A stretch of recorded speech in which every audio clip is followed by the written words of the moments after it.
You are listening to the Novel Writing Podcast, episode 177. I'm your host, Colleen Mitchell. Grab a cup, cozy up, and let's get to writing. Today we're on the next in our Literary Sins series, all about those things authors do or don't do that drive readers nuts, and how to avoid them or not. This literary sin is about when authors try to do it yourself, or DIY, literally everything in the self-publishing process. This is mostly focused on the professional services that exist solely to help indie authors put out good work, and which many indies forego in an effort to save money. Sometimes new authors go indie because they think it's the free way to get published. And that's technically true if you literally DIY everything and rely either on yourself, which I don't recommend, or your friends, which I also don't 100% recommend, in order to get the finished book onto the digital shelves. DIY is a great option for many parts of the indie publishing process, but none of us are good at every part of that process. Indie still requires investment, and I firmly believe that should also include financial investment in the services that literally exist to make books better. As with everything in the writing and publishing spaces, there are exceptions, and I'm not talking about the exceptions here. I'm covering the general rule that books which don't go through paid professional services are more likely to provide a worse reader experience than books which do go through those services. And again, there are plenty of books that went through professional services that still ended up being poor reading experiences. A good marketer can sell a badly written book more than a poor marketer can sell a highly polished and well-executed book. I'm talking today in general. There are countless books on the digital retailers with covers that don't sell, blurbs and descriptions that don't hook readers, and contents that clearly needed an editor before seeing the light of day. Some authors swear by the free ISBNs provided by Amazon, Ingram Spark, and Draft2Digital, but there's professional value in owning your ISBNs, and to own those, you have to buy them. Some authors are great artists as well as writers, and so they can get away with designing their own covers if they have the time. But those authors are few and far between. My mother happens to be an artist in oils, pastels, and acrylics, but that particular artsy gene skipped me, and I would also never ask her to do my cover art. She's not that kind of artist, and I can't do much better than drawing stick figures.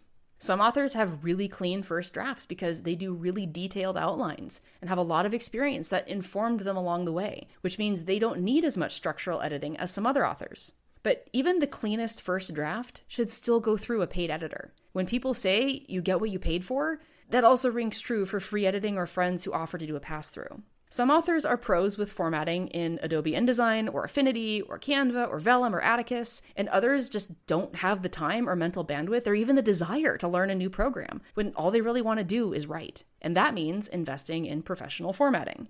And what if you want things in your books that you just don't have the skills to do or the time to learn those skills? That could include things like world or city maps that don't look like a kid drew them, or illustrations for each chapter, or full-page depictions of your characters, and more that I don't even know about because I don't have them in my books.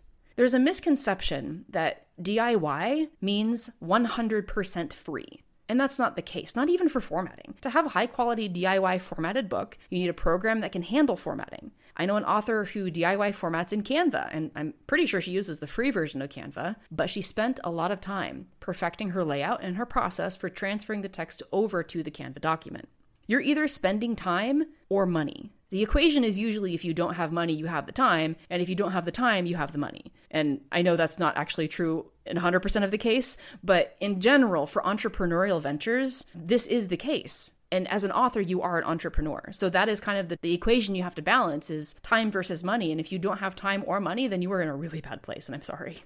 But if that is the case, you either take a long time to do it yourself and you put in that time so that the end product is the same or similar quality to paying someone, or you pay someone to do it for you so that you have that time back for other things that are perhaps more important to you. And maybe that means saving up for a long time in order to pay those people. I'm not bashing DIY. DIY is getting easier and easier as the publishing industry just breaks wide open. But it's also feeding into this idea that you can DIY quickly and still have the same level of quality as if you paid someone. Now, I'm thinking in particular of a book that I read a couple years ago that was very clearly a full, fast DIY. It had plot holes, subplots that took over the main plot, unrealistic character interactions and behaviors, a lot of spelling and grammar mistakes, a saggy middle, and an extremely unsatisfying ending. All of which made it evident that the author didn't use any professional editors. And if she did have beta readers, they weren't good ones, to be honest. This book also had a really drab cover that didn't fit the genre, but the one thing that she had going for her, she was a killer marketer.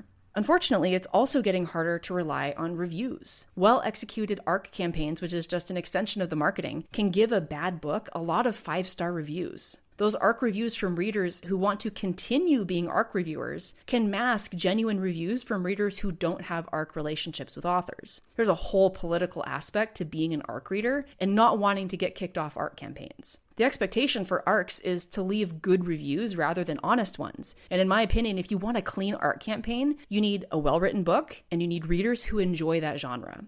The problem is that when a first book, especially a first in a series, is fully DIY'd, and I mean fully DIY, like 100% you did it yourself, this impacts the reader experience and your read-through rates. The second book is probably gonna flop, even if the first one did well from a marketing standpoint. Readers just don't like reading the second book in a series when the first one sucked, and this one particular sucked for entirely fixable reasons. Every issue I had with that one book could have been fixed with either more time invested in the DIY efforts or with money invested in professional services. There is a vast middle ground between DIYing literally everything, aka not spending a single penny, and spending yourself into bankruptcy on endless editing services or cover designers or marketing packages, all of those things. We need to not be blind to the middle ground, and that's where I sit. I pay for developmental edits, copy edits, proofreading, illustrations, cover art, cover formatting, and ISBNs. I DIY interior formatting with Atticus, which I had to pay for, marketing, which I'm not doing a lot of at the moment because of time constraints,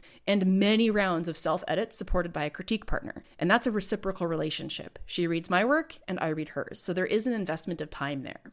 I'm fortunately in a place where I can afford to pay for those professional services kind of as a bit of a self-venture capitalist because I have not put in the required marketing efforts yet for books 1 and 2 to turn a profit. Do I have a plan to reach profitability? Yes, but it involves more time, more effort, more energy, and yes, more investment. I'm in this for the long haul with the understanding that there are relatively high startup costs associated with becoming an indie author, and it can sometimes take years for a book to sell enough that it breaks even on what you invested to publish.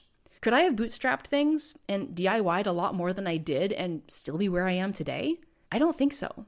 I couldn't have produced my beautiful covers on my own. My cover designer has skills I can only dream of. I couldn't have identified the gaping plot holes and saggy middles and vast swaths of info dumping in all 3 books without multiple rounds of developmental edits on each, or much stronger outlines than I started with. Without my copy editor, I couldn't have tightened up my language or identified that a prince in a Northern European medieval fantasy setting probably has no idea what a watermelon is. Without proofreading, I would have a lot more published typos than I actually do. And as a side note, there are almost no first editions published without typos. 1 or 2 always makes it past the gauntlet no matter how many editors you have.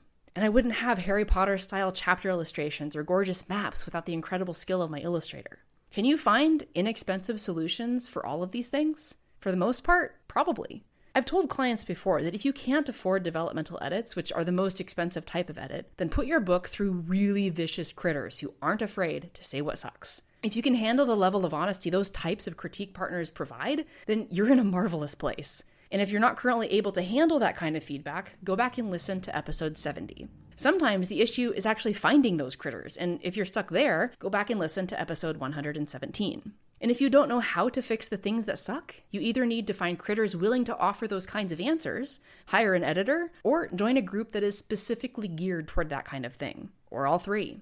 Fortunately, we actually have all 3 inside our group program, which starts with the 60-day novel writing challenge. Our critique partner program gives you access to critters who just want to help you grow as a writer. We have editors who know how to give constructive feedback, and we have a community of people who are all on the same journey you are, learning what works best for each of their paths and making friends along the way. Check out the links in the description to learn more about our program.